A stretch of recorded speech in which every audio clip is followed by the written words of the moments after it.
ചേലക്കര ഉപതെരഞ്ഞെടുപ്പിൽ പണം നൽകി വോട്ടർമാരെ സ്വാധീനിക്കാൻ ശ്രമം നടന്നതായി നിയുക്ത MLA UR Pradeep. Thrissur press ക്ലബ്ബിൽ സംഘടിപ്പിച്ച മീറ്റ് ദ പ്രസ് പരിപാടിയിൽ സംസാരിക്കുകയായിരുന്നു അദ്ദേഹം. ജനാധിപത്യത്തെ അട്ടിമറിക്കാനുള്ള ശ്രമത്തെക്കുറിച്ച് വോട്ടർമാരാണ് സൂചന നൽകിയത്. സംഭവത്തെക്കുറിച്ച് അന്വേഷിച്ച് തെളിവ് സഹിതം വിശദ വിവരങ്ങൾ പുറത്തുവിടും.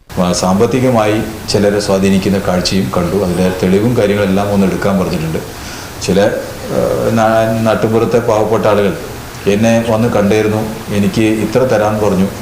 ഞാൻ അതിന് വഴങ്ങിയില്ലെങ്കിലും അപ്പുറത്ത് വീട്ടുകാർ അത് വഴങ്ങി കൊടുത്തിട്ടുണ്ട് എന്ന് വരെ രഹസ്യമായി വന്ന് പറയുന്ന കാഴ്ചയും ഒരു വിവരം കേട്ടു. വർഗീയ ഭിന്നിപ്പുണ്ടാക്കാൻ UDF ശ്രമിച്ചു. തിരുവല്ലാമല സ്വദേശിയായ സ്ഥാനാർത്ഥിയായതിനാലാണ് BJPക്ക് വോട്ട് വർധനവുണ്ടായത്. അത്തരം വ്യക്തിപരമായ വോട്ടുകൾ എല്ലാവർക്കും കിട്ടിയിട്ടുണ്ട്. മറ്റു കാര്യങ്ങൾ പരിശോധിച്ച കുറവുകൾ നികത്തി മുന്നോട്ടു പോകും. വോട്ട് കൂടിയിട്ടുണ്ട്. വോട്ട് കൂടിയത് വളരെ ഗൗരവമായിട്ട് തന്നെയാണ് ഞങ്ങൾ കാണുന്നത്. എന്ന് വെച്ചാൽ തെരഞ്ഞെടുപ്പ് കഴിഞ്ഞപ്പോൾ ചെറിയ ഒരു ഡിസ്കഷനൊക്കെ ഞങ്ങൾ നടത്തിയത് BJPക്ക് അങ്ങനെ കൂടുന്നത് ഒരു ഗൗരവമായിട്ട് നമ്മൾ കാണണം. ഭാവിയിൽ എങ്ങനെയാണ് അത് കൂടാൻ കാരണം, എന്താണ് അതിൻ്റെ കാരണം, എന്ത് കുറവാണ് ഇടതുപക്ഷത്തിൻ്റെ ഭാഗത്തുനിന്നുണ്ടായി. ഒരു ഭാഗത്ത് ചാഞ്ഞ് നിൽക്കുന്ന ആളുകൾ അവിടുന്ന് മാറി മറ്റൊരു കേന്ദ്രത്തേക്ക് പോകുമ്പോൾ അല്ലെങ്കിൽ മറ്റൊരു രാഷ്ട്രീയ പാർട്ടി വിശ്വസിക്കുമ്പോൾ ഇവിടെ എന്ത് മൈനസ് ഉണ്ടായി എന്ന് പരിശോധിക്കുന്ന നിർബന്ധമാണ്.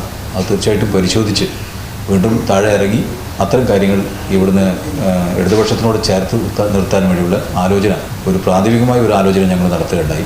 വിദ്യാഭ്യാസ മേഖലയ്ക്ക് ഊന്നൽ നൽകി ചേലക്കരയിൽ ഉന്നത വിദ്യാഭ്യാസ കോച്ചിങ്ങിനുള്ള സൗകര്യങ്ങൾ ഒരുക്കും. പട്ടികജാതി വർഗ വിഭാഗത്തിലുള്ളവരെ കൈപിടിച്ച് ഉയർത്താനുള്ള ശ്രമമുണ്ടാകും. കാർഷിക മേഖല, റോഡ് നിർമ്മാണം തുടങ്ങിയവയ്ക്ക് വേണ്ട പ്രവർത്തനങ്ങൾ മുൻകാലങ്ങളിലേതുപോലെ ഉണ്ടാകുമെന്നും UR പ്രദീപ് പറഞ്ഞു. ഉത്സവങ്ങളും പൂരങ്ങളും നല്ല നിലയിൽ നടക്കണമെന്ന് നിയുക്ത MLA പറഞ്ഞു. ജനങ്ങളുടെ വികാരം ഉൾക്കൊള്ളുന്നു. ആന എഴുന്നള്ളിപ്പും വെടിക്കെട്ടുമായി ബന്ധപ്പെട്ട പുതിയ ഉത്തരവുകൾ ആശങ്ക ഉണ്ടാക്കുന്നതായും അദ്ദേഹം കൂട്ടിച്ചേർത്തു. Press club president MB Babu അധ്യക്ഷത വഹിച്ചു. സെക്രട്ടറി രഞ്ജിത് ബാലൻ സ്വാഗതവും ട്രഷറർ TS നീലാംബരൻ നന്ദിയും പറഞ്ഞു. TCV news, Thrissur.